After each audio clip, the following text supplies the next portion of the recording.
Bruce, you must have something really good too. Of course I do. It's Bruce Danielson, and I guess I'm here to entertain you too.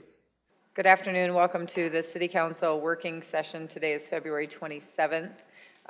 We'll call this meeting to order. Our first item up is the overview of budget timeline. Welcome to our budget analyst, David Bixler. Good afternoon, David Bixler, budget analyst for the council. In June, we will be having the mayor's kicked off recommended budgets, and on June 25th will be the 5-year CIP and OSEP presentation, and then on July 30th will be the operations budget presentation. Then through August, we will be having the budget hearings. The first 3 will be the city departments, and then the 4th will be the joint Minnehaha city meeting, which will talk about the joint efforts. Then we will have the public hearings on September 10th. It will be the first reading of the budget and the public hearing, and then on September 17th, there will be the second reading of the budget and the public hearing, and then the resolution will be read, and the amendments will be proposed and voted on, and then they will vote on the budget resolution, and then vote on the budget ordinance, and then the budget adoption.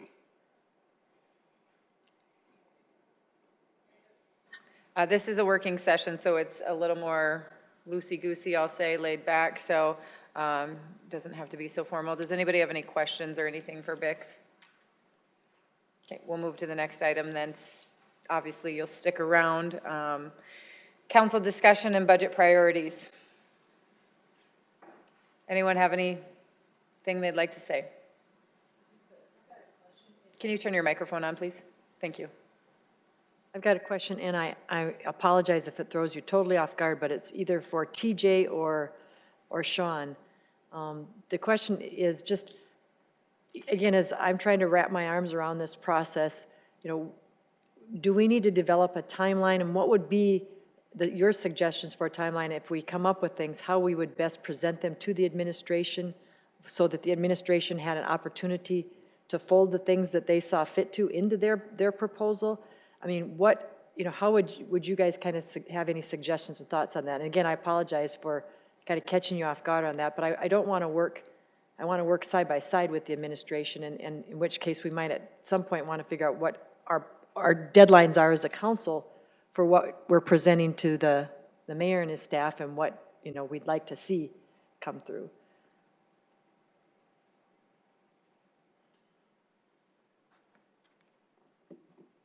Sean Pritchett, Finance. A little bit of a tough question to answer here, but in terms of where we're at, in terms of our planning and so forth as we prepare the budget, I mean, we plan to take the information that we have here, priorities that you guys discuss, and then pass that along to the department heads. They're in the process already of developing their requests, specifically with more attention focused on new requests for any additional funds that might be available over where we might project ourselves to be on the baseline. And we haven't finished those projections on the baselines yet, so we're working through that process, closing out the year first here, then working through the baselines and having that available. But the focus of the departments has been on new initiatives, new priorities, and their deadline to submit some of that back to us is March 22nd in their initial form. So we're probably about a little over 4 weeks out from those being due back to the finance office. Okay, that helps a lot. Thanks. Anything else? Yeah, Go ahead, Councilor Director, sorry, I apologize. I was a little slow before you got back to your seat. At least you didn't sit down before I got there. Help me with a little bit. One of the things that I've always been sketchy with is talking about, for me, budgeting starts with revenue first rather than the needs, but I think I'm backwards for most people, because we try to put our wish list together and then we balance that as, whether it's our personal budgets and stuff. Take me through what's the process to develop the revenue part of it? When do you make that decision I know when the request comes from the departments and you're trying to put that through, and I know this is the first time through, but how do you envision the revenue projection side of it to make things work? That's really kind of being done in conjunction with kind of the baseline portion. So we are reviewing the revenues as they're coming in, but we're still establishing, again, we're kind of focused right now this week with the auditors being in on closing out the year. From that point forward, it's really about estimating what we're going to project for those revenues. We'll be watching the sales taxes particularly closely here over the next few months. You'll get the final end of year presentation next week, or at least the draft of the final presentation, since we won't have final numbers yet. So you'll have kind of a better idea of where we sit from that perspective. But sales tax numbers in general came in higher overall for the whole year than we had anticipated. So we're already a long way into what had been projected for 2019. So 2020 will be basing off what we know, particularly in the first several months. Property taxes are fairly consistent, so those will be easy to project out. But the key thing, so the revenue figures I think will come together fairly quickly. It's a matter of really establishing what those baselines are and then what funds are available to allocate to different projects going forward. So, Makes sense. One of the things that we've always talked about in the past is we've talked about that we really don't have economists on staff. So, and where, that future telling, and I think economists, and sorry, Councilor Brecky, but economists are like lawyers. I can usually find one to tell me what I want to hear, and there's, an equal number on both sides sometimes of when we're interpreting things. But what are we basing what we think the economy is going to be like a year from now or 2 years from now as we, in 5 as we go into the capital part of it? And how, I guess I'm asking you where you're getting that base from and what you're reading and seeing and stuff. And I know what I read, but does it, I can find someone to predict that it's going this direction and somebody else is telling me we're starting a recession next month or, type of thing, or this is going to be the greatest boom that we've ever seen type of thing. So where do you get the economist side of it, I guess? That's, we watch very carefully what the predictions are. Getting very specific data for our region or even for our state sometimes that's relevant and current to the extent that it provides good material for us to project off of can be challenging for our state, and in particular just for our metropolitan area. A couple of things that we'll do, we'll watch the state's budgeting process. We'll follow what they're using for their particular projections and how they're projecting out their revenues and so forth. But we also, we're regularly watching the Wall Street Journal. We're regularly watching our own internal revenues as they're coming in. I have personally a lot of discussion with bankers on what they're seeing that's going on locally, so that we have that local information that we're feeding into. And from that, we do the best opportunity for what we can project for revenues. And we've been very good, and you'll see next week about projecting those revenues. In the past, historically, we've been right on board. If you looked at, we'd probably be over the last 5 years, 100% right on globally with where our revenues have been. You're going to see, changes from year to year as a regard to that. But again, we're just watching all those local indicators, housing starts, things of that nature, and going to sessions like the Bender session that occurred a week ago. We had all of our budget analysts there as well, just so that they were listening and hearing what's going on here in the community. perfect. Thank you. Counselor Staley? And I'm thinking that these next two items are kind of together, since they're on the sheet together.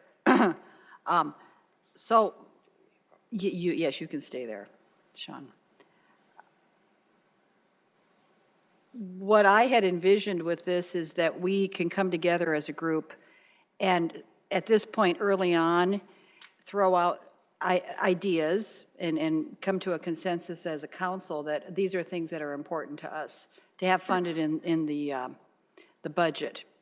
Because my experience in the past has been that you're formulating, having decisions with the department heads, and then you bring us the budget. So to me, it's a good start for us to say on the early end, this is what we're hearing from constituents. These are things within our own hearts that we would like to see included. So I do have a list of things today that I'm going to throw out.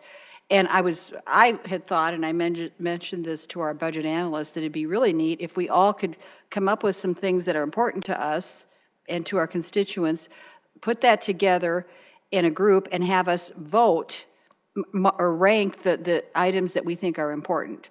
So I'm not saying just because Teresa Staley says we need to have more covered bus stops, that's how it should be. However, what happens at the end, in my opinion, is that when we come to the end, after you present the budget to us, which you haven't been through that cycle yet, but you do that, and then it can be an individual with the second of one of my colleagues that says, well, I'm going to adjust your budget this way and this way. The hard part, and you probably know this, but the hard part, in my opinion, is that if I move your budget in any way, shape, or form, I have to be able to show where I'm moving it from. And then I take that piece out from the park department, and then they don't like that. It's all put together. So we're messing around with your little Lego set, so to speak. And, you know, I'd rather have the Lego pieces given to you now that you can use or not use. It's your decision. So that was kind of my thought of this, is that we could come up with these things. And I do have a list of some things now, and with that I'm going to throw out. So whenever you want me to throw them out. Take it away, go ahead. Okay, so things that I might formalize this. Do you want to sit down? Okay. The things I'm hearing from citizens is, and again, these things are all in flux right now with our Jason Reisdorfer is working on the bus line, but bus systems are very important to what I'm hearing from people. They want better transit throughout a community. The number one thing I'm hearing from citizens, streets. They want more money put into repairing our streets, potholes. There was a comment made about 26th and T. Ellis Road. Apparently there needs to be some attention given to that. I'm hearing from citizens that are saying they want light sensors on our stoplights so that we have a better flow of, if you're sitting there and there's not other traffic coming in the other direction, that those lights, there must be something that you can do that enables that to be more responsive. A citizen had suggested, and I've heard this in the past, we heard this 2 years ago, putting more money into mowing the parks and the areas around the retention ponds. Energy given to the Terrace Park upgrades. Apparently that's been kind of sitting there since they had a kind of revolt against the renovation for the 100 years. So they'd like that back on the docket. There was an indication, and Councilor Neitzer, this might be something you care about, but a park in the Northwest Sioux Falls. Somebody made a comment there were no parks in the Northwest Sioux Falls. This one is mine, and I've said this in the past, I'd like to see some money put into more covered bus stops. And apparently there were bus stops that had the total enclosure that have been, there's been some issue with them getting in the way of snow removal. And I had said before, and I think that a low-cost option would be to look at some kind of a like a carport covering over the top of that bus stop, so that people, if they're sitting out there in the rain, they have some protection. But people have indicated they'd like that Scoop It program to come back. So that would be, somebody would have to put that funding in to have somebody administer that to go pick up the inmates. I know that our mayor, and at TJ you're probably with him, but did visit with the warden about utilizing that workforce, but the catch is you got to pay somebody to supervise them, pick them up. But I think our low-income elderly people in our community would really love to have that service available for them. Especially now, I was out scooping out my sidewalks, and I mean, that stuff, I was thinking, wow, I live on a corner lot. What if I was, a 80-year-old widow living there? How the heck? You're gonna have to pay somebody to do it. It comes down to paying somebody to do the job. So, especially this winter is a great example of what a financial hardship that would be. I'm hearing from people, they want money put into renovating and preserving Frank Olson Pool. And also, I'm going to put this in for Greg Neitzer, but also we, and this is the time to tell you, we want Keene Park Pool saved as well. Now, I know there's also been, as maybe Selberg can talk about this, but we've talked about a pool over on his side of town. I'm hearing that people appreciate, they want that outdoor swimming entity. I've heard that people want lower fees to child-friendly activities like the butterfly house, the zoo, and the pavilion. And I have to investigate. I think, Counselor Starr, you indicated the pavilion has a free day once a month for the kids to go to that art and science pavilion. But finding ways, and I don't know how this goes into the budget, but to have some kind of a formula where you would allow children to have a day a month or whatever where they can utilize these facilities free. It would be fabulous. People have indicated smaller buses. Again, stepping on Jason Reisdorfer's territory, but having a smaller bus system that is that's a real big thing. Transit to these outer areas so that people on low income that don't have cars are able to get to their jobs and get to the facilities they need. I've heard comments that the Midco Aquatic Center is too cold. The water and the air temperature. You might want to put some more money into the electricity budget there. This is my own personal one. I would say let's put some money in the budget for Project Trim to make it Project Help the People. Get rid of Project Trim, that cost that we're putting on the backs of the people. Again, utilizing the workforce from the penitentiary. Smart camera, stoplight, I already addressed that. I think that's that light sensor thing. More money towards forming neighborhood associations. And I've been in contact, and I know several of us are in contact with these neighborhood associations. We've got them all scattered throughout town, but it's really a neat thing for our community. And we were talking about that. It did come up in our last budget hearing where we had Adam Roach, I believe. We were giving them some more money to do something. We were trying to figure out what was happening there. If you could identify that this money is going, our goal is to create three new neighborhood associations, I think that would be fabulous. Swimming pool south of 57th, that's with the Selberg area. And then lastly, skate park at Drake Springs. The people have said that, and I think that's kind of happened, but apparently they want that exemplified a little bit. And I'm going to say, personally, we don't seem to know about these things till the budget comes out, but we had this wrangling a few years ago where some of these nonprofits were being cut out of the budget. Bishop Dudley, what else was on that? Well, we had them all come forward and they had to kind of promote why, they had to give their input, their defense as to why they should stay in our budget. So I'm just going to say it on the front end for myself, I want those, I hope the mayor isn't having any plans to cut nonprofits out because he will have some pushback from the council. That would just solve a lot of problems if we kept that as it is, and maybe even helped more. We're hearing people talk about the homeless issue. I think pouring a little more energy into that. We've heard this Catherine Russell come up numerous times at public input talking about a warming center where they can drop in. I don't know what else we can do, but maybe working with Bishop Dudley to have an area where people can come during the day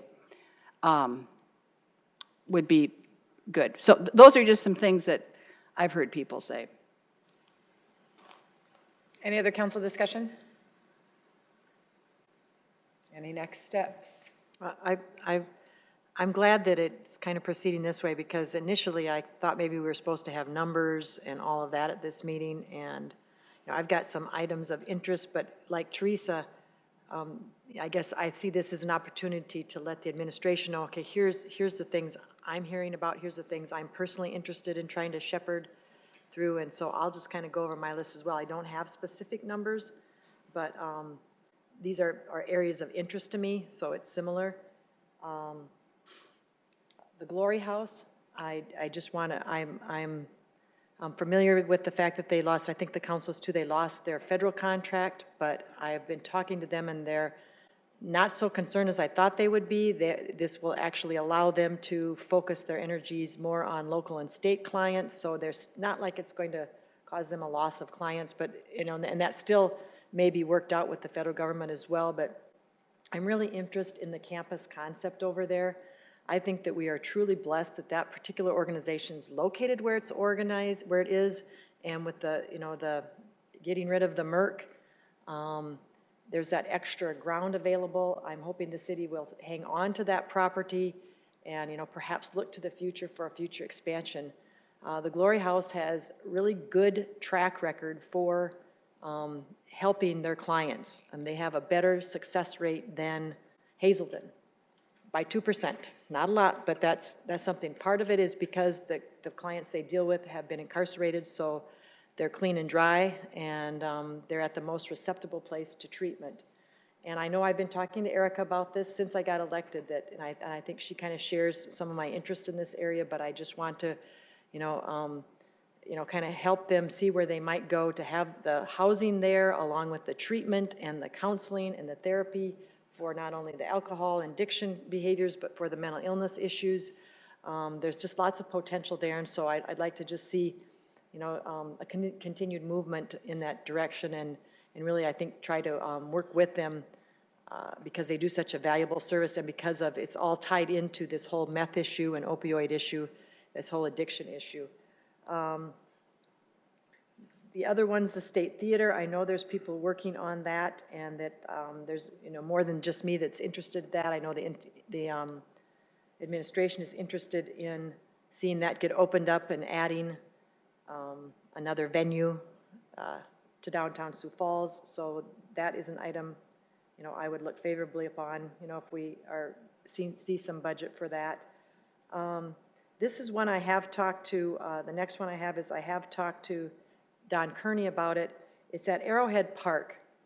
There's a house out there that was donated as part of the land, and it's getting quite run down and dilapidated, and it wasn't dilapidated when it was donated. And I talked to Don about what the plans are for that, and I realized that there's lots of restrictions on exactly how that park was to be developed, so it might present some challenges, but I hate to see it dilapidated, and I'd like to see that kind of added onto the list, to the planning list, and I told him I would love to be a part of the discussion about what ultimately we can do to make that house out there functional. If you think of what we have with the Tuthill House, where you can rent it and have little occasions out there. Again, I'm not sure with all the restrictions what the options are, but I don't like to see it just tumbling down. And so I would just kind of add that. That's one of my personal ones.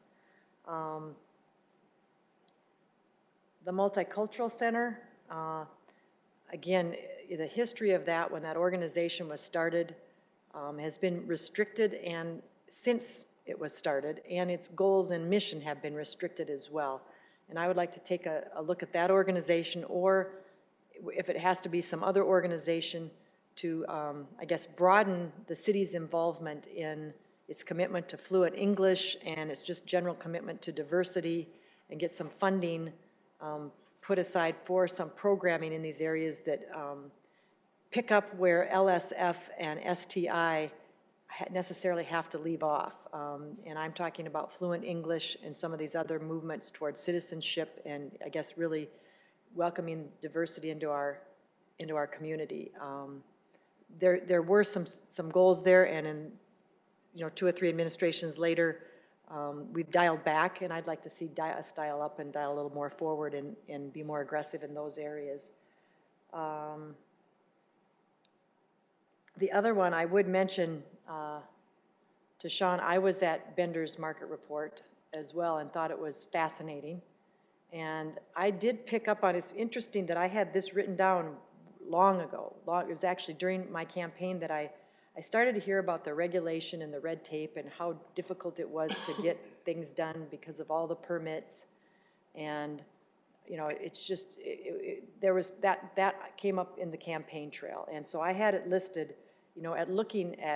just taking a holistic look at deregulating, at, red tape, streamlining, and those kinds of things. I didn't have a specific focus on permits, but for those that weren't at Bender's market report, he threw up a slide, and it was a comparison, and it showed that, you know, the city of Sioux Falls has a really, really large number of permits in order to perform the same kind of projects that other communities don't. And just digging into it a little bit, it's kind of my understanding that at some point, it kind of appears that permitting was kind of, in Sioux Falls has kind of become kind of a cost recovery revenue generating feature. And so how I would like to approach this in the budget is, you know, if we could, you know, take a look at that issue, and that might be more of a budget reduction kind of issue. If we could start to, you know, systematically plan for the future, less revenue coming in and getting rid of some of these permits, and really, instead of viewing it as cost recovery, when we're supposed to be providing, you know, necessary governmental services, we're not really supposed to be generating revenues, you know, on the backs further of, you know, of the developers. So I think that's an area that needs to be looked at, and I would be glad to be, you know, helpful in looking at if this administration is interested in that. But that was one of the areas that he pointed out, that we kind of stand out in the wrong way, you know, amongst our in comparison with other cities our size. Then the other one for me I have is the triage center. I know Christine's working on that, and I would like to get involved in that group as well, and the work that they're doing. I would, you know, like to see us, you know, be a big player in that as that moves forward, and, you know, be prepared to be financially supportive of that when and if that time becomes necessary as well. And then my final one, but it's my last, but it's not the least, it's actually my most important one, is long-range strategic planning. I've been talking to both the mayor and Erica and TJ about that and how that might look from a citywide perspective. The mayor's already taken off, you know, in a good, strong direction for the administrative side, but I've talked about how we might, what I call feather in, you know, the desires of the council, you know, into, you know, the administration's leadership role and how they're leading out in that strategic plan, you know, and at some point, you know, as they get theirs more fine-tuned, we come together and dovetail ours into theirs, and what, you know, kind of budget for that total process, you know, might be appropriate. And so I've been talking to them about that, and I do see, you know, wanting to see something budgetarily put into place so that we could begin to make that happen.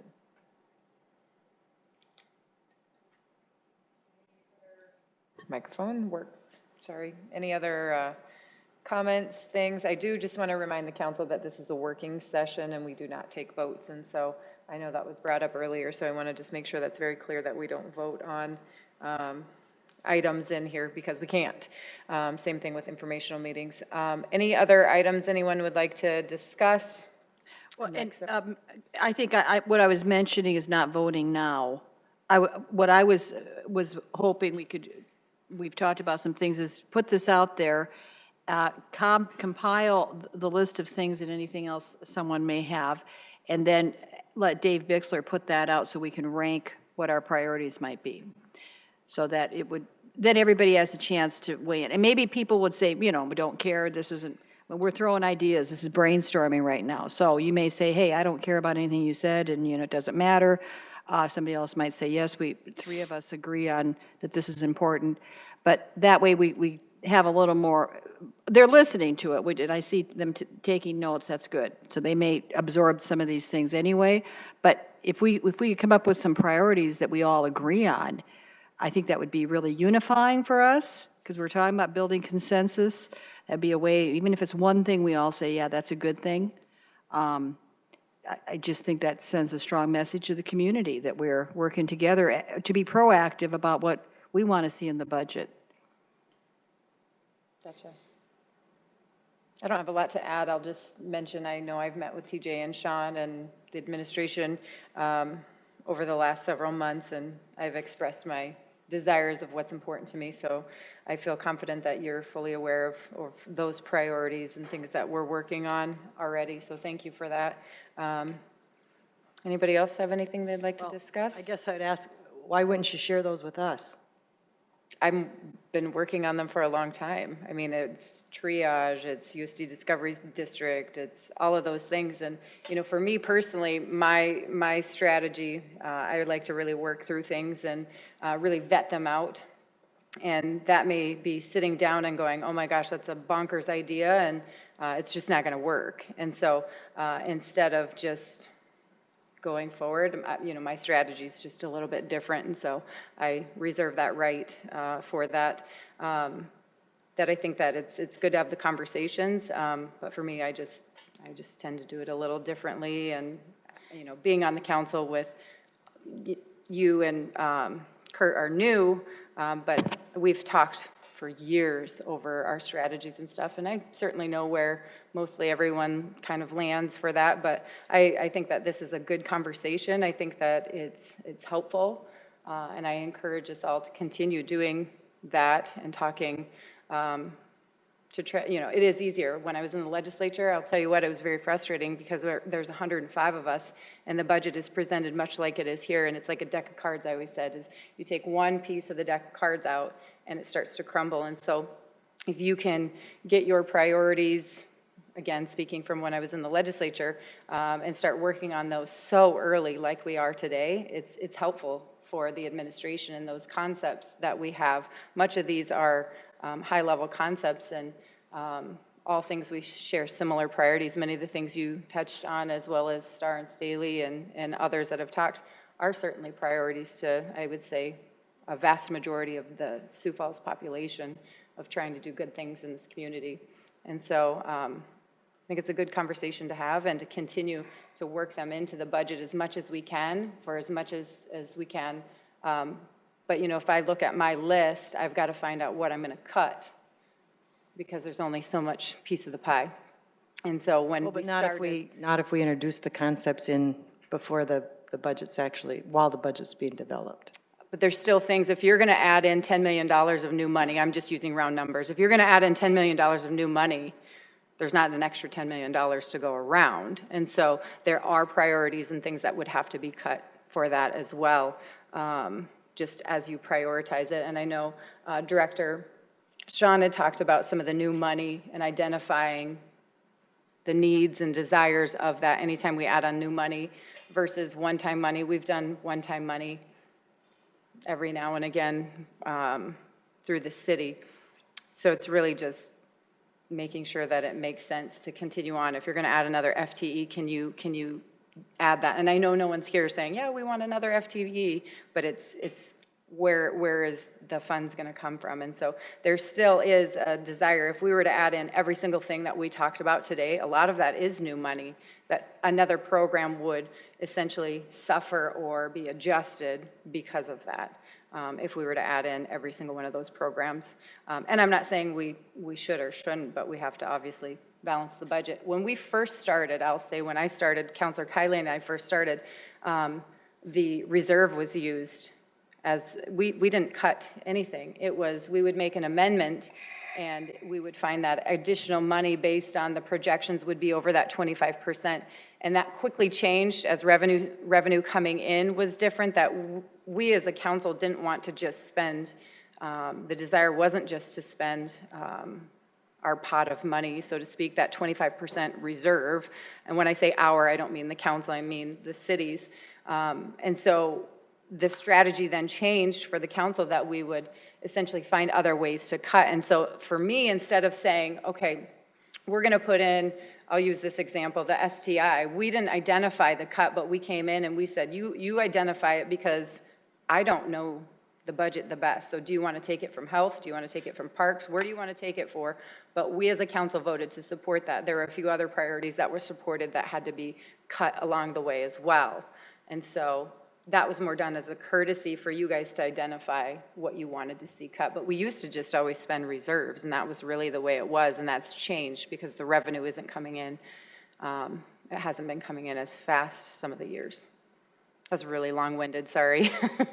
No, and I guess I want to probe into those areas because I think that's the purpose of this meeting, is to kind of figure out what we want to do individually, what we want to do as a unit. I think those are two different things. And, I'm trying to wrap my arms around the idea that, what do we ask for altogether at an early stage so that it allows the administration, to bring us a budget that we're happy with, and that require very few amendments and that we have participation in. So, on a go-forward basis, I'm just kind of wondering where we go from here, I got to be honest, it's confusing to me that you're not sharing your ideas with the full council, because it doesn't allow me to know, gee, that's something I'm interested in too. That makes two of us, I mean, there's I just gave you a list of 3 items, and plus I agreed with many of your items, so I did give you several items that are important. You're also not hearing from other counselors. So it is an item. I don't want this to be divisive. This is supposed to be a positive thing, and that each person can share as they feel led to share, but conversations take place all the time, and, I think it's a great concept for us to be discussing that with you here and into the future, whether it's via email, phone, or any of that. Sometimes things don't even take, they're already working on it. I mean, we talked about the snow, I think you brought that up, Counselor, the snow moving process, or using prisoners in that, and they had already been taking it off. Great, I support you in that. But I don't usually just stand up and use a platform to support that. I'm just glad, I'm grateful that, you brought it up and they were already doing it. It's just everybody's different. Have we ever used somebody internally as a facilitator to just come and do the thing where you put the yellow stickies on the board and you throw it all out there and then you kind of have a list of priorities? I mean, sometimes we have people on staff who are able to lead us through processes, like they don't even have to hire anybody. Back when I was around Jim Derteen, the librarian was really good at that, and he'd just come over and do those things internally. Because it would seem to me that we, yes, there are those things that you're working on with the administration, and then you want to bring to whatever members of the council, but as a body, it would seem to me that, at a minimum, in a $426 million budget, we should have some priorities that we are presenting as a group early on to help move the money in that direction, even if it be as general as, some of the things we mentioned, as general as housing, homelessness, those kinds of things. So they know that we're interested in the same, lots of times it might be the same things, but at least they'll have that feedback from us, that kind of green light, if you will, to get more of a consensus at the front end. Would you guys be interested in doing that in a second kind of meeting? I don't think there's any right or wrong way to do this. We're getting the ball rolling and being proactive. I think it was a good idea, and I think we can talk from here. But as far as having a set up absolute structured way to do this, again, we can talk about it. But I mean, as far as you have some ideas, we're throwing it out there and we'll kind of work from there. As far as structuring it, saying we have to do this or that, I don't know if that's the way to go about it either. But I guess that's why we're here. Well, and what are your ideas? Well, I'm kind of shaping my priorities too. I mean, I'm kind of here taking it in. We haven't done this before. We're 6 months out, and it's good we're talking early, but I mean, I don't have an A to B to C to D right now. I can tell you, like, some of the talk with the triage center recently, I've had some personal experiences where I've gotten more interested in the areas such as, we've got suicide rates skyrocketing, addictions skyrocketing. There's been talk with the triage center. How does that come into it? How do we provide services as a city? How do we go forward with that? What's there? What's our role as a city to provide that? What's missing? Those are things that I've been doing some homework in lately, but I don't have a laid out, here's where I think money should go to that or that type of thing yet. But those are things I'm looking into. But no, I don't have anything real structured for you right here going, I think we should set it this money for this and here, and let's do that. And as of today, I just thought today would be kind of what we've been doing, getting the ball rolling. And I think everybody's kind of done that in their own way. So if you're looking for absolute answers from me. No, well, I didn't have this, I don't have any of that either. And I was glad, because I was thinking if people come out with sound numbers, I'm going to be sitting there looking very foolish today, because I just have ideas and, concepts that are my priority. But I'm just, interested in seeing us come up with a result, a group type result. Driving it to that, because we're early enough out, we could do that. 1 or 2 more meetings like this, and we could have, maybe it's just 3 things, maybe it's 5, maybe it's 10, maybe it's just 1, but we could go through a process fairly easy in an hour. And once you get all the items on the table, you bring in a facilitator. And I'm guessing that the administration could help us with that. I'm guessing there's someone that could do that for us internally. And we do take the citizen survey. I know Counselor Starr and Kylie, myself, and I'm not sure who else sat on it, we met with staff a while ago, and just for the consistency of the questions, make sure, do they need to be changed? What are our suggestions? You all received emails asking for your feedback as well. And so oftentimes we take those citizen surveys and they'll be presented when they come back. And we base a lot of our priorities off that citizen survey, and roads is number 1 every single time. Maybe it's because we do it in January when the roads are crummy, but we're dodging potholes. But we use those as well to kind of help form what we're hearing from the citizens as well. So. When are those expected back? Bix, when is that coming back? Soon, I believe. Summer, midsummer. No, I think it's before that. Isn't it like March? They're still getting surveys back in, so then they'll compile the information. We've always received them really early. Yeah, we'll check on that and see. I'm thinking it's earlier, but I know it's been long before the budget time. But they're hot off the press, and we have an update, and then we look over the statistical stuff as well to know, like, how have roads improved? What do people think about homelessness, public safety? We had a smoking question. We do zoning. We do a bunch of different things that kind of change our priorities from year to year for that. But it's not, that's not the stop all, obviously. It's, up to this council to decide and use what they want to use for that survey. But it's helpful, I think, especially if you read into the narrative. Those are very helpful too. But, yeah. Well, and with the survey, as a body, we've never come together and talked about what specifics, how we want that to look, what we would ask for with, it's kind of just an informational thing. I think that we assume that the administration's going to take those results and weave them in. But every year at the budget time, we're sitting there and we are the ones approving the budget. We're told you can, change the budget. It's your budget. And that's why I thought, wow, let's get ahead of this now and let's talk about it now before it's formulated, because they're having discussions right now within their departments. I'd love to sit in on those. They're looking at the whole CIP and saying, well, do we want to keep this, and are we going to move this? And things, it's movable. They're always making adjustments on it.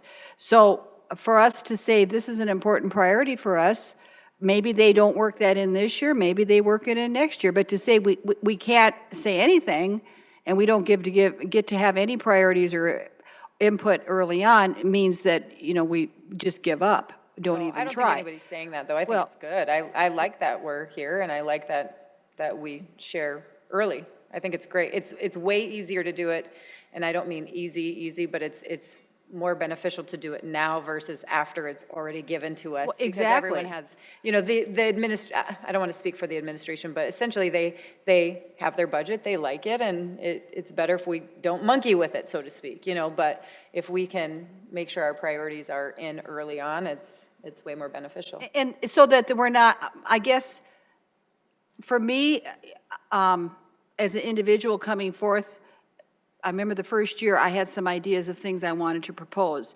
Well, you get another person that's going to come with you, and then you have to decide where you're going to take the money from. It was almost like it was a setup for immobility. Unless I can work the whole crowd here and get enough people to come on board behind the scenes, don't even bother. So this way, to me, it's much more transparent if we're out here now laying our cards on the table and saying, these are important. I like this, and I'd like to have us compile a big list, put this out in an email to our to our council, let the citizens know we're compiling this, and then each of us, because we are elected to use our judgment, we will rate what we want, our top priorities, 5 priorities maybe, and then we can say these are our council priorities, just like that legislative priority thing, although we don't vote on that as a group. But I would like to see more of this within our council, because it gives us an active participant role versus just reacting to what we're being given. So that's why I'm glad we're doing this, and it hasn't been done before. It's kind of cool. But right now, I think I'm hearing people say, well, we didn't know what to expect.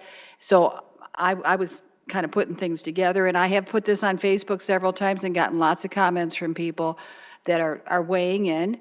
Just because somebody wants a skate park, a concrete skate park at Drake Springs doesn't mean it's going to happen. But boy, if you don't hear about it and think about it, it's never going to happen. And I think our citizens like that responsiveness. I'll say this again, Councilor Neitzert and Starr and I went out to Pittsburgh 2 years ago, and I sat in on this thing, participatory budgeting, where in Chicago, they give their council members like $1 million each, and they get to go out to their constituents and say, what would you like me to spend this money on? And these people, then they kind of have a ranking choice that they do, and it's a way of really getting the people involved in the budget, and they love it. Now, we don't have $1 million per person. What is the amount the administration set aside last year for us? Wasn't there a certain 100,000. Was it 100,000? Is that on the plan again this year? Can I ask anybody who might want to? And no idea. it wasn't necessarily set aside, it was just above and beyond whatever the the term 25%. is. Yeah, Right. it was just above and beyond the 25% that left unspent, which Just really, curious if it's somewhat similar kind of setup, or if you don't know, you don't know, but. Yeah, I would say we don't know that yet. If that's something that you would be interested in, please let us know. But we haven't. We're gotten interested in far that down $1 million each idea. Well, how about you heard it here, you heard it here. How about 100? Well, listen. How about $100,000 each, $800,000 that each council member gets that they can use to but that would be huge. Start with 50,000. Well, if they can do it in Chicago, why can't we do it here? Just because they do it doesn't mean it's right. I understand, but well, it was a whole thing on participatory budgeting. It's a national program that they have. Google it, and so Chicago was just one of their examples where it's being used. So, I mean, I don't know why we would be resistive to us being involved in shaping how that budget looks. I don't think you're hearing anybody Okay. being resistant. anybody's No resisting. one's resisting. Okay, I want to call out Pat and Greg. They're awful quiet. I want to hear I want to hear your stuff. What's your stuff? What's your passions? Calling you out. I had a list, I didn't, I guess I'm looking for bigger structure things. One of the things that really stood out to me is when we went out for the Municipal League Day, it was funny because there was 40 vehicle bills and 10% of the things, the conversations, but our lobbyist pointed out to us there wasn't anything about workforce development or housing, which we all keep saying are the biggest things. I'm looking for that grand vision. What is the housing solution? I don't think there is one individual housing solution, but as a priority, I mean, that's what we talk about. I think Councilor Staley and I earlier today talked about, what do you do to stabilize the middle class? Where is our role? I mean, all of the problems end up going back to wages.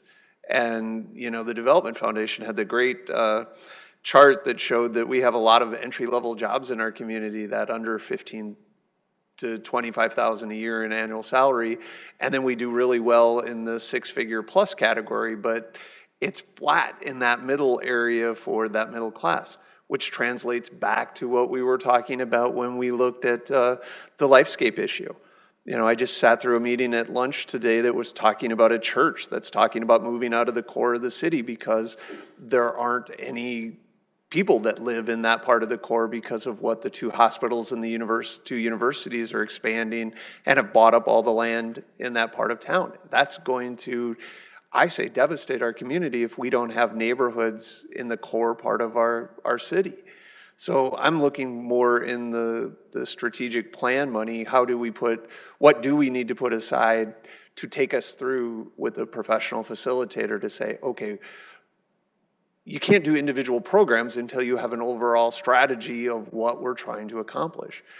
And that's been my complaint since I've been on the council. I think that's been all of our complaint, that the budget's presented to us. There's been a lot of work that's gone into it. The departments have stressed over it and made their priorities.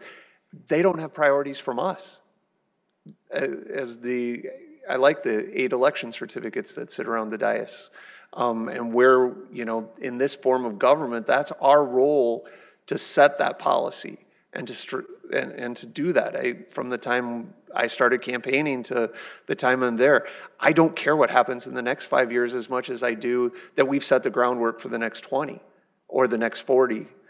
And we seem to take issue by issue as we move forward and hope that it all comes together to some grand plan that we have, that things work out in the future. And we're not there.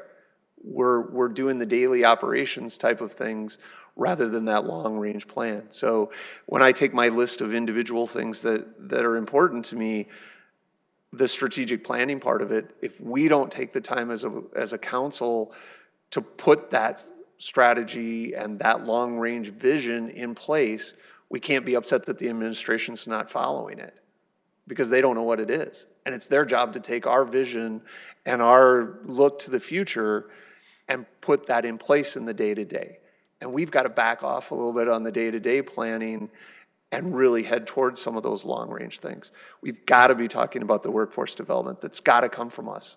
The housing has to come from us, of where we want to go, what we feel the role of government is in solving a housing crisis that we have in our community. What is the role of government? Is it just having a strong community with good parks, good streets, good basic units of government, and that'll happen automatically? You read the articles that say, hey, that's what the city should concentrate on. Should we be talking about workforce development, or should we just be writing a check to other groups and having them handle that part of it for us? And then what are we getting for that kind of money and that continued review? So that's kind of my big picture look of what I'm thinking. I would like to respond to you. First, I would say I didn't pay him to do that, because that, I've listened long enough. Pat feeds right into my thinking on long-range strategic planning. And, I would use, housing as an example. At National League of Cities, I attended one of the conferences, and in the last 6 years, housing has emerged in the country, among cities in the country, from, in the last 6 years, it's emerged from number 6 on the list to number 1. All the cities in the country are dealing with housing issues. And because of that, NLC actually created a computer-generated model for helping cities prioritize, identify, dissect, resect, and create programming and prioritize their housing issues. And I have given that information both to Kurt Sale and to Erica, who is taking a look at that. And so our administration is doing that. I think to the extent that we want to help them do that, we should certainly offer that up. So I would, let you know, Pat, if you're interested in that issue, that Erica's working on that issue. But I agree with you. We need to, identify the priorities and then see that the money starts gets to where the priorities are. And that's another, concept that I'm interested in, called outcome-based budgeting, which I've been sharing with Sean. And I'm hoping that the administration will do some experiments in that area, because I think that can be a really good way to put the funds. Once you have measurements for the success of the programs, then you can put the money into the areas that are really working, in achieving your goals. Well, I don't think anybody disagree that workforce development, affordable housing have been at the top of everybody's mind for years. And I would assume that the administration will be in their budget too, and it comes out again. So do we look at it, and then, again, this is questions, but I'm sure there'll be money towards these, which you just said eloquently. So did we say, well, that's not enough, so we want to move this over onto there for more money to that? I don't. So I get your point, but I'm sure there's money going there already, so we decide that's not enough, so we want to move more money from here to go towards that, because it's not, you know what I'm saying? Is that what we're talking about? It could be, but I think I would actually drive it more from the bottom up. I'd say if there's more if we don't think it's dealing with the issue, if you can't, if you're pouring money into something and you're still seeing, you know, you're not still seeing success on it, then you need to figure out the programming first that's working and channel your money towards that programming. And if there's not enough programming, then there needs to be more programming, again, with measured results going. I mean, an example in this outcome budgeting seminar I went to was, you know, law enforcement. You know, communities are just pumping tons and tons of money into law enforcement, but crime keeps going up. So it's really gets to be important to figure out what's actually working and, you know, come up with these objective ways of measuring your programming. So if that's working, put the money there. If that's not working, you know, take it from somewhere else and put it there. So that kind of thing. Anyone have anything else? I will share a couple of thoughts. I ditto on the workforce development and the economic, the housing issue, obviously. One issue that I'm hoping to talk to the council about is going to be walkability, and that may sound like a small item, but it has huge ramifications for public safety, health, economic development. And I don't think you can talk much about the what in terms of walkability until you talk about the why it matters. And that's something I think that needs a discussion to sell everybody else on that before you can start talking about projects or what you should do.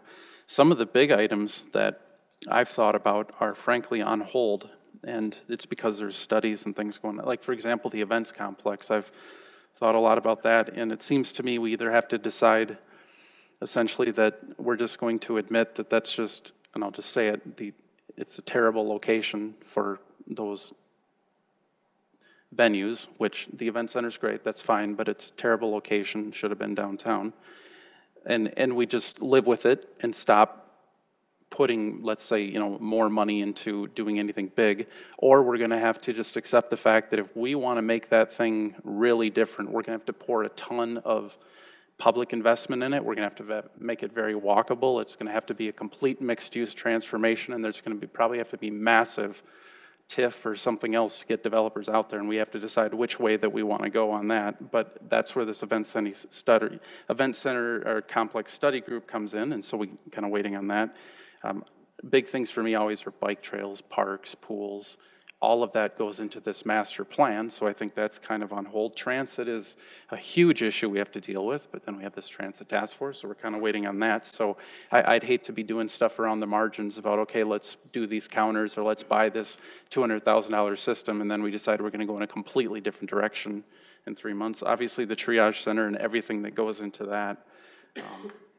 So a lot of the big ticket items are kind of on hold, but yeah, I think we are on the right track of trying to think about the larger vision. Small projects are important, but why are we doing them? You know, for example, if I'm going to put in narrower lanes or build streets in a certain way, it should be because the policy is we want a walkable city, or we want whatever, you know, or we want transit to be affordable. Therefore, we're going to buy this, or we're going to invest in this technology to make it more useful, or whatever. So those would be my general thoughts.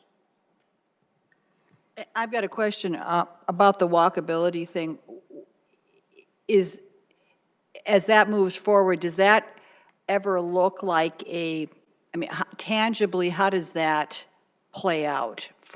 If you were going to have a mandate towards the city, or, you know, a request to put something in the budget, what would that be? More sidewalks, more bike trails, or, I mean, how does that, can you specifically say what that looks like? Sure, there's many things that go into it, and I was probably going to ask if I could do an informational and come in and show some pictures from other cities, but a lot of it goes into the design and how you build streets, narrower lanes.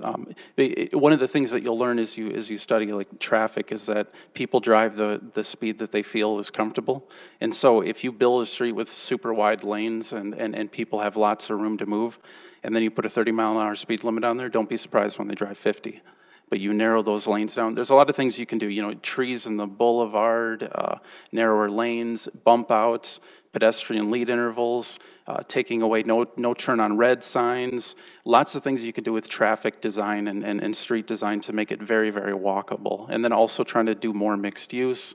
So and that will help things like transit. It also helps public health, you know, because we live in many communities, the way they've developed, we're very homogeneous, where you have your residential here, and then you get this huge road in the middle to get to the next thing, to the park or the schools or whatever. And so, you know, one of the sells to people would be talking about things like, you know, safe routes for your kids to school and things like that. So there's a lot that you could do as far as investing in things in how you design roads and what you build, and so. So you're talking, but that's more geared towards new development. No, there's a lot. I mean, you can go in. I mean, you can't narrow the streets, like, as far as bump outs and Oh, sure narrowing you can. streets like in my neighborhood? Oh, yeah. There's a lot of things that one can do, and some of it doesn't have to be complete reconstructions of streets. You know, you can do a lot of things one of the things is doing things where you can do smaller scale things to test it, kind of like with the Main Avenue Road Diet. You know, they tested that first by doing things where they put things in place to narrow it down and try it before you spend $1 million reconstructing a whole street and find out it doesn't work. There's lots of little dinky things that you can do and just kind of pilot things. And, you know, as you've seen in many areas, sometimes it's as simple as just painting lines. Just painting lines, you know, on a street just makes it feel narrower. And I could show you streets in town where people constantly drive too fast, and it's not a surprise because it's super wide lanes. But there's a lot of things that you can do, and a lot of things you can beautify, and that beautifies neighborhoods, by the way, too. It encourages economic development because you can do a lot of things in the boulevards and, you know, beautification that makes people take pride in their neighborhoods, and then they start investing in their homes, and it has a positive loop. So, Greg, can I ask you this? I think you were at the same meeting that I was at that was sponsored by Downtown Sioux Falls. Yeah. And what was that gentleman's name? Do you remember that spoke about that issue? oh, are you talking about the guy from Strong Towns? Yes. Yeah, his name will come to me, but strongtowns.org. There's also Walkable City Rules, which is really good too. So, since we're talking about budget. Chuck Marone. Chuck Marone. Charles yes. Marone, yeah. I was really, my eyes were really opened at that meeting. He spoke about core development and really reinvesting in your core, where your infrastructure is already there, your tax base is already there, you know, build up, build in, just really explode your core, and what beautiful things that can do for your city. And I remember thinking how wonderful it would be to have him speak to the city council. And since we're talking about budget, I would say to you, I would be very supportive of having him come and, you know, giving him an afternoon or an informational meeting and you know, give him 3 or 4 hours with us, however long it would take to get, you know, a snapshot. However long it takes to beat the wet noodle until we've indoctrinated everybody. Well, That would be good. I would love it, because think- I'm way on board, so I'm very excited about it. So. This is the kind of discussion I wanted to have. I don't know if your passions are the same as my passions. And I wasn't trying to pick on you, Christine, earlier. I was just, I mean, if you guys have talked about it before I was here, I know I've shared my passions with everybody, but I largely don't know what anybody else's are. So this has been very beneficial to me. Maybe we're straying off and on, but I do think it ultimately all does end up to be dollars and cents, even though when you talk bigger picture, at some point it becomes money. But you know, I would love to do that, and that was something that was kind of on my long list. But I do remember you being there that day. You know, it's something else that's really interesting is we talk about like long-range plans, and I think the city's partway there, and maybe it's a matter of trying to get things together in one group, because you have all kinds of, like, for example, planning, you have their 2040 plan, you know, so that's a long-range plan, and then Parks has their master plan, and then you got other departments that have their plans. So I think a lot of these departments obviously are doing, let's say, their own one-off master plans where they have these long-range visions. It's, you know, but is it all kind of put together in one big bucket and cohesive? And all that obviously drives kind of their presentation of the CIP, so they're not pulling that stuff out of a hat. So, you know, it might be a matter of trying to pull all of these master plans together and figure out if it's kind of in line with our priorities. So.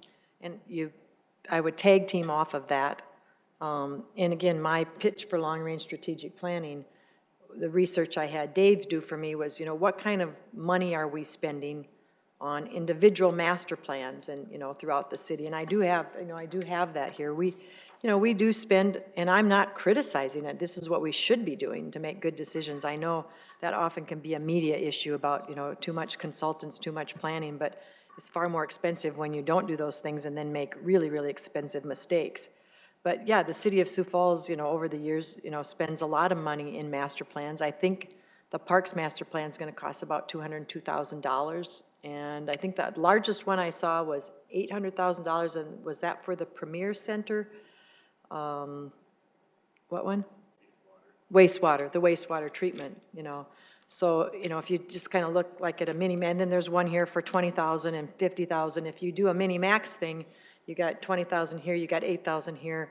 How much money is appropriate to put in the budget for the city to actually develop a citywide long-range strategic plan? And I was trying to, develop some numbers. And again, we're not talking numbers today, but at some point, maybe I'll be more specific, with what, would seem to be appropriate.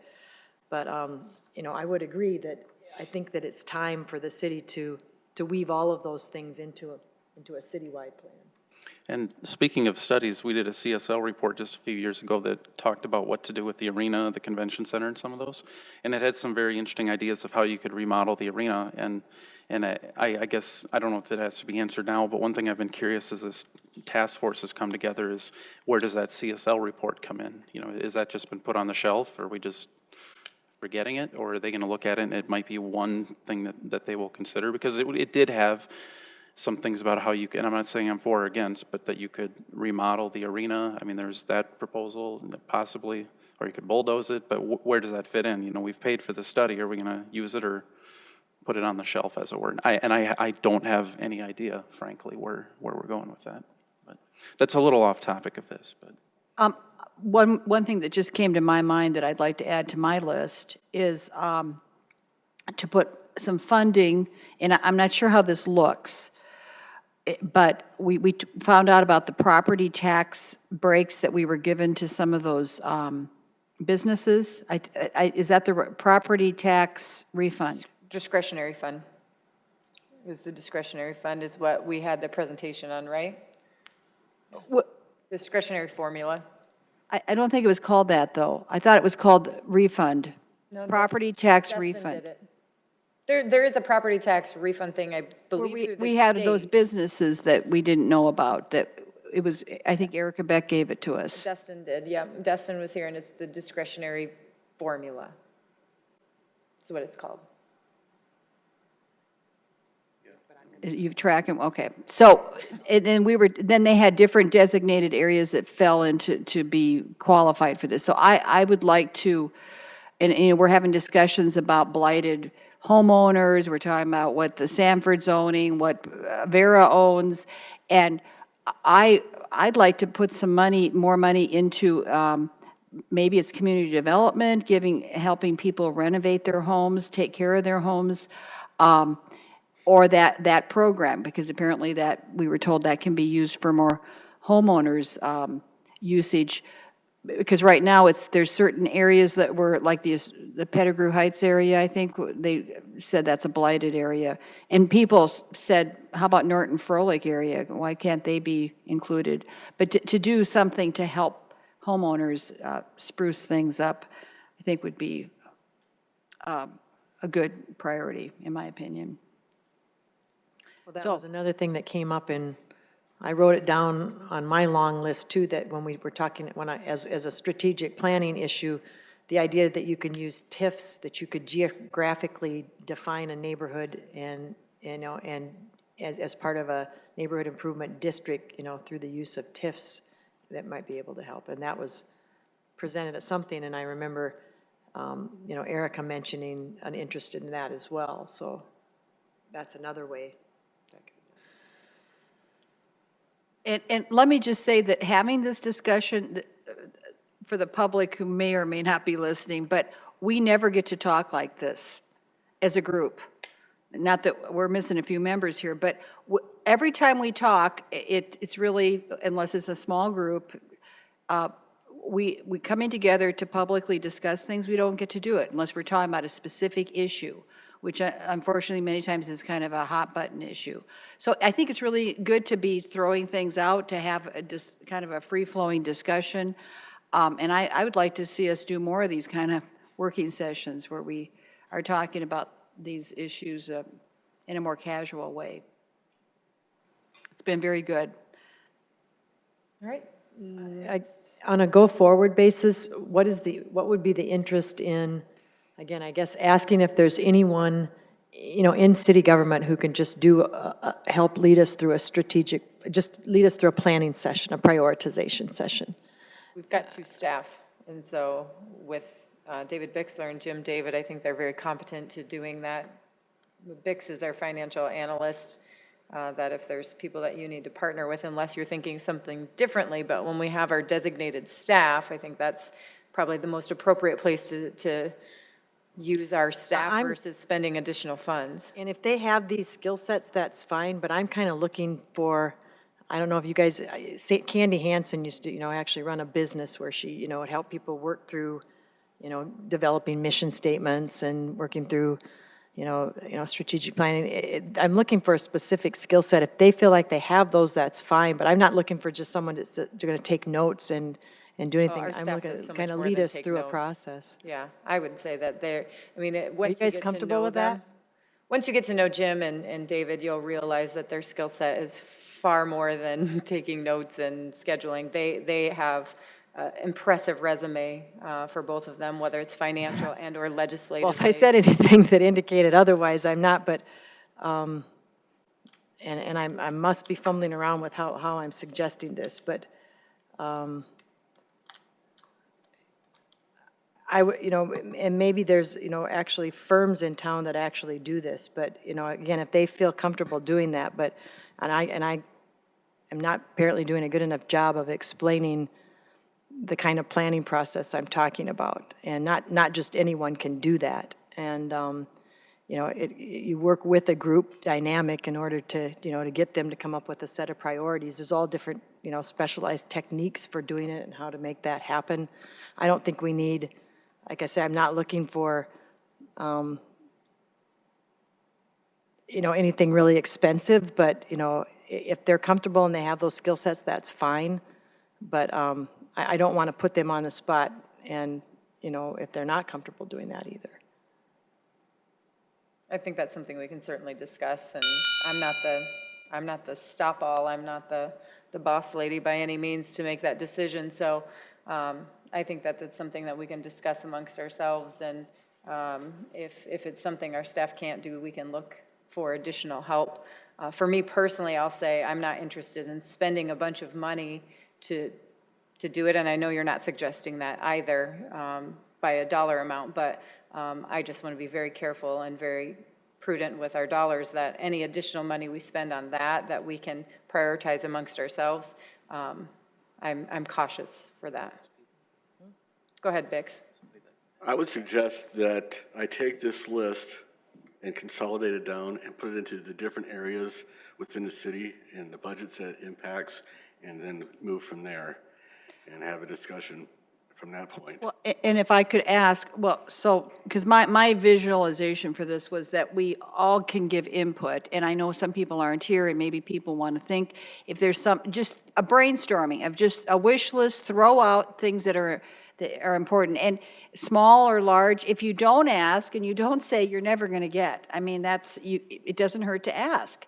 And then you list that, and then we can anonymously, I mean, we could even have given these things anonymously, just throwing out things that are important, and then have us, again, I'm going to say ranking it, everybody say, what's your importance? And if 5 people say more energy on streets, on road repair, we're just saying to the administration, we want you to even allocate a little more money into that as you're working through this. This is a priority for us, but it's a budget priority. So that was my visualization on this. And I think that's what we would come up with. It would be the actual priorities of the budget or of the council to provide to the administration. And if we're ranking it in, like, I want these covered bus stops to be considered. And it comes back and he gets that one person said covered bus stops. Well, then say, well, that thing's going to fall to the bottom of the list. You know, that wasn't, nobody else thought that was a priority. Maybe somebody else does. But he had indicated to me early on that he would be very comfortable taking all the input and kind of packaging it up and showing it to us to evaluate. Somewhat similar to how we might evaluate an employee in the past, you know, giving a number to it. So that would be, plus, I mean, we got people here who haven't been able to give any input as well. As long as it doesn't turn into a de facto vote, which I don't believe it would with your analysis of saying how we do our staff, how we Well, you give their. give it a ranking, yeah, and then he you give comes it a in and he ranking, says, yeah. well, this I was, just want yeah. to be very careful that we're Yeah, not. throw it out there. Some may vote, some may not, but Yeah. you might have some count, and then you can talk from there. Nothing has to be in Right. stone. This is how we're Exactly. doing, but it Exactly. throws it out, and I don't know. It's a conversation again. Exactly. Sounds good. All right, any public comment from the audience? Seeing none, we will adjourn this meeting. Thank you.